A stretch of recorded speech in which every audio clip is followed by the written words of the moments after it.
તો ખેડૂત આંદોલનને પગલે સાંસદ ગેનીબેનનું નિવેદન પણ સામે આવ્યું છે। સાંસદ ગેનીબેન ઠાકોરનું મહત્વનું નિવેદન। તેઓએ કહ્યું કે ગેનીબેન ઠાકોરે પ્રહાર કરતા કહ્યું છે કે ગેનીબેન ઠાકોરે સરકાર પર પક્ષપાત કરવાના આક્ષેપ કર્યા છે। ખેડૂતોના પ્રશ્નો સરકાર સાંભળતી નથી। સાથે જ આક્ષેપ કરતા કહ્યું કે બનાસકાંઠામાં એકને 1 કરોડ વળતર આપે છે, બીજાને 1 લાખ વળતર આપે છે, તો બજાર કિંમત મુજબ વળતર સરકાર આપતી નથી। 2011ની જંત્રી મુજબ વળતર આપવાની નીતિ અયોગ્ય છે। ગાંધીનગર હવે પ્રજા માટે નથી, ગાંધીનગર મળતિયા અને ઉદ્યોગપતિ માટે છે।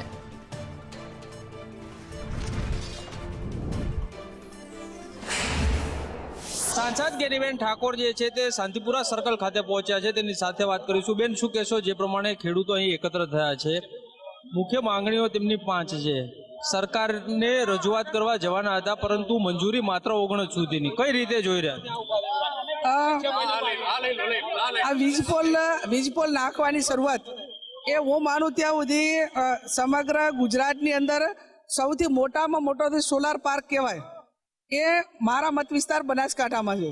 હું માનું ત્યાં સુધી 10,000 હેક્ટરથી પણ વધારે જમીનમાં એ લોકોએ ઝીરો એટલે કે મફતના ભાવે જે સરકારી જમીન હતી એ તમામ પ્રાઇવેટ કંપનીઓને આપી દીધી છે। એમને ત્યાં એમની સિસ્ટમ બધી આખી તૈયાર કરી નાખી છે।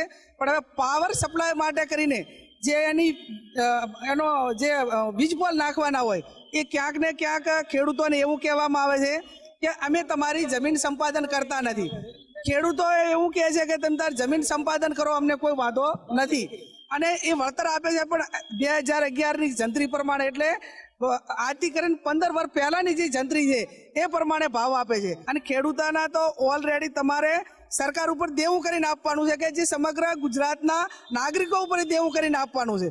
કોઈ એમના પક્ષના ભંડોળમાંથી કે એમને જે કંપનીઓ પાસેથી ફંડ લીધું હોય એમાંથી નથી આપવાના, વાઇટ પૈસા આપવાના છે। અને જ્યારે વાઇટ પૈસા જ્યારે ખેડૂતોને આપવાના છે એની અંદર પણ આ રીતે આનાકાની થતી હોય તો આવનાર સમયની અંદર જે ખેડૂતોની હાય છે એ આ સરકારને ક્યાંક ને ક્યાંક ઘરે લાવશે। દેશના રાજ્યની રાજધાની ગાંધીનગર છે અને ગાંધીનગર રાજ્ય લેવલના પ્રશ્નો હોય તો સ્વાભાવિક છે કે વર્ષો પહેલા તમામ જે સરકારો હતી તો એના ખેડૂતોના ડેલિગેશનને સાંભળવામાં આવતું અને એમને કોઈ પણ ધરણા કરવા હોય, કોઈ પણ ઉપવાસ કરવા, કોઈ પણ માગણી હોય તો પણ સત્યાગ્રહ છાવણીની અંદર એને મંજૂરી આપવામાં આવતી। ગેનીબેન ઠાકોર જે છે તે કહી રહ્યા છે કે આ ગાંધીનગર જવાની મંજૂરી નથી આપવામાં આવી। ગાંધીનગર જે છે તે હવે લોકો માટે રહ્યું નથી, પરંતુ મળતિયા અને ઉદ્યોગપતિ માટે હોવાના આક્ષેપ ગેનીબેન દ્વારા લગાડવામાં આવી રહ્યા છે। કેમેરામેન સંદીપ રાઠોડ સાથે કશ્યપ જોશી, સંદેશ ન્યૂઝ, અમદાવાદ। તો ખેડૂતો અમદાવાદ પહોંચી ચૂક્યા છે, ધીમે ધીમે ગાંધીનગર તરફ કૂચ કરી રહ્યા છે। મોટી સંખ્યામાં મોરબીથી આગ જોવા મળી હતી અને ખેડૂતોએ કૂચ કરી છે। એક જ માંગ છે, મારા જમીનનો ઉપયોગ કરો છો તો અમને વળતર આપવામાં આવે, અમને યોગ્ય ભાવ પ્રમાણે વળતર આપવામાં આવે। ત્યારે વીજ થાંભલા સામે પૂરતું વળતર ન મળતા મોટી સંખ્યામાં ખેડૂતો પહોંચી ગયા છે ગાંધીનગર સુધી કૂચ કરવા માટે। અને એ ખેડૂતો સાથે મોટી સંખ્યામાં કોંગ્રેસના આગેવાનો અને નેતા પણ જોડાઈ ચૂક્યા છે। ત્યારે અમારા સંવાદદાતા દિવ્યા ચૌહાણ સતત અપડેટ આપી રહ્યા છે। ખેડૂતો સાથે વાતચીત પણ તેઓએ કરી છે। કિસાન રેલીમાં મોટી સંખ્યામાં મહિલા કોંગ્રેસના ઉમેદવાર સૌ કોઈ જોડાયા છે, મહિલા આગેવાનો જોડાયા છે। સીધી જ વાત એમની સાથે કરીએ। માંગ ખેડૂતોની કેટલા સમયથી માંગ હતી? બેન, ખેડૂત છે ને એ એવી વ્યક્તિ છે કે ક્યારે કોઈ દિવસ કંઈ માંગે નહીં, પણ સરકાર માય બાપ છે। સરકારે ખેડૂતોનું વિચારવું જોઈએ કે એક બાજુ સરકાર છે એમનો ત્રાસ છે અને ઉપરથી કુદરત મહેરબાન ના હોય ત્યારે ખેડૂતોના પોષણક્ષમ ભાવ મળવા જોઈએ, બિયારણ સાચું મળવું જોઈએ, નકલી ના મળવું જોઈએ, વીજળી પાણી મળવું જોઈએ અને ખેડૂતોને ખેતરમાં જે પ્રાઇવેટ કંપનીઓ જે વીજ ખાંભાઓ ખોડી જાય છે, વીજ ખાંભાઓ વીજ ખાંભાઓ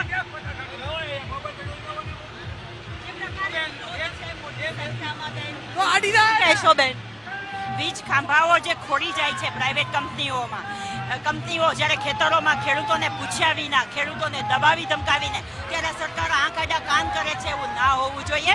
ખેડૂતને ભાવ નથી મળતા, પણ આ અમદાવાદનો ગ્રાહક એ વસ્તુ ખરીદવા જાય તો એના 50 થી 100 ગણા ભાવ આપવા પડે.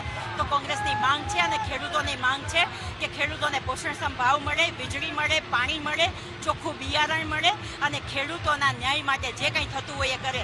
અને ખેડૂતોના દેવા કોંગ્રેસની સરકાર જ્યાં જ્યાં છે ત્યાં માફ કર્યા છે. તો ગુજરાતને શું વાંધો છે? મોસાળે જમણવાર છે, માં પીરસવાવાળી છે. 35 વર્ષથી ગુજરાતમાં ભારતીય જનતા પાર્ટીનું શાસન છે, કેન્દ્રમાં 11 વર્ષથી શાસન છે, છતાં પણ કોંગ્રેસ એમના સમર્થનમાં આવે છે. ભારતીય જનતા પાર્ટીનો એક નેતા ધારાસભ્ય ના આવી શકે? એક ખેડૂતની દીકરી તરીકે હું હોય, ગેનીબેન હોય, અમે લોકો આવીએ. શું ભારતીય જનતા પાર્ટીમાં કોઈ ખેડૂતો નથી?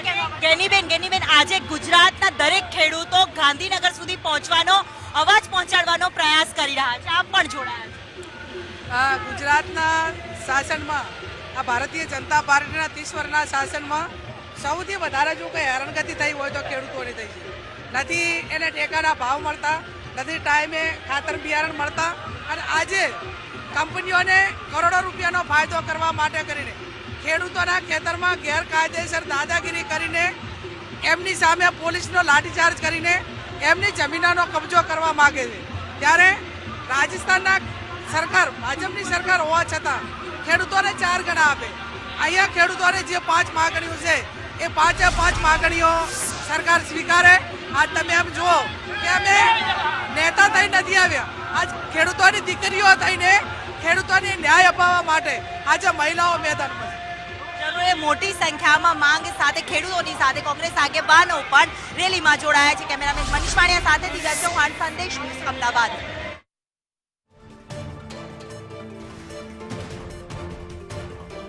મોટી સંખ્યામાં ખેડૂતો ગાંધીનગર તરફ કૂચ કરી રહ્યા છે, જેમાં કોંગ્રેસના સાંસદ ગેનીબેન ઠાકોર સાથે જ કોંગ્રેસના આગેવાનો, નેતાઓ જોડાયા છે. મોટી સંખ્યામાં લોકો આગળ વધી રહ્યા છે.